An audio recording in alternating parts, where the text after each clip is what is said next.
Maths CA foundation का सबसे heavy subject है। पेपर देने के बाद सबसे हैवी जो सब्जेक्ट लगता है कि भाई जिसमें बहुत ही हाँ, प्रॉब्लमेटिक लगता है, पास होने में भी दिक्कत आ जाती है स्टूडेंट्स को पेपर देने के बाद, वो है मैथ्स।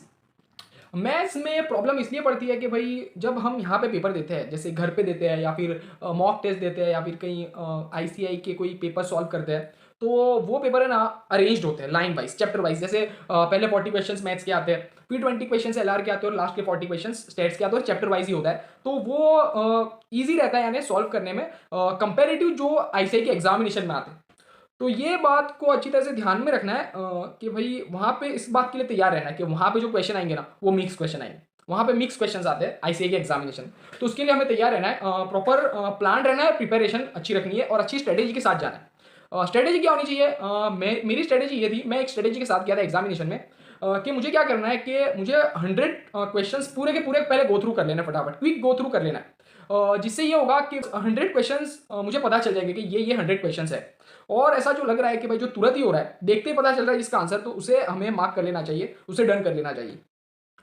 जिससे एक ये बहुत ही बड़ा बेनिफिट मिल जाएगा कि हमारा कोई भी क्वेश्चन छूटेगा नहीं। जैसे कि हमें कोई क्वेश्चन आता हो और हम नहीं कर पाए, जो इजी भी हो, तो ये एक बहुत ही बड़ा बेनिफिट है। जैसे कोई स्टूडेंट्स अगर स्टार्टिंग से स्टार्ट करता है तो उसको एक नेगेटिविटी ये मिल सकती है कि स्टार्टिंग से करे जा रहा है और लास्ट के कुछ क्वेश्चन छूट गए, उसने देखे भी नहीं।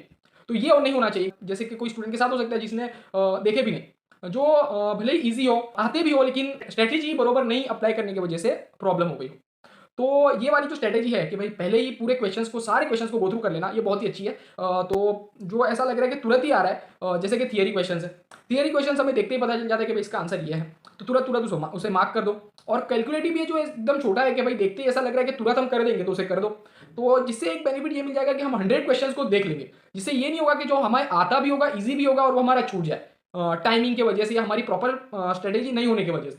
तो ये एक स्ट्रेटेजी से चलना चाहिए कि 100 क्वेश्चंस तो पूरे गो थ्रू कर ही लेने चाहिए। तो एक बहुत ही बड़ा जिससे बेनिफिट मिल जाएगा कि हम पूरे क्वेश्चंस हम देख लेंगे।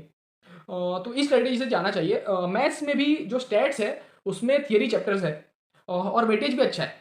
3 चैप्टर्स है, जो फर्स्ट चैप्टर है, सेकंड चैप्टर है स्टैट्स में, और जो लास्ट वाला चैप्टर है इंडेक्स नंबर। ये 3 चैप्टर का बहुत ही अच्छा खासा वेटेज है, और स्कोरिंग भी और बहुत ही ईजी है, और एकदम ही लेस टाइम कंज्यूमिंग है। एग्जामिनेशन में भी बहुत ही जल्दी इसके आंसर हम ला सकते हैं। ये 3 चैप्टर्स ऐसे हैं, और अराउंड मोर देन 20 मार्क्स का वेटेज यहाँ से देखने को मिल सकता है।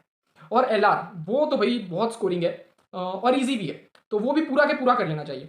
और मैथ्स में सबसे पहले time value of money, TVM, उसके बाद रेशियो प्रोपोर्शन, परम्यूटेशन कॉम्बिनेशन, और सीक्वेंस वाला चैप्टर। ये 4 चैप्टर यहाँ पे एकदम प्रायोरिटी पे और एकदम अच्छी तरह से होनी चाहिए। तो ये जो चैप्टर्स बताए, अराउंड 60 मार्क का इन सब में से ही वेटेज हो जाएगा, कवरेज हो जाएगा इन चैप्टर्स में से ही। तो इन सब चैप्टर्स को तो अच्छी तरह से कर ही लेना चाहिए, और प्रॉपर स्ट्रेटेजी के साथ जाना चाहिए, कि ऐसा नहीं हो कि जो हमें आता हो वो भी हमसे छूट जाए, ऐसा नहीं होना चाहिए। तो प्रॉपर स्ट्रेटेजी के साथ जाना चाहिए मैथ्स के लिए। और पैनिक नहीं होना एग्जामिनेशन में पेपर देख के, बस कॉन्फिडेंस के साथ आगे बढ़ते जाना चाहिए।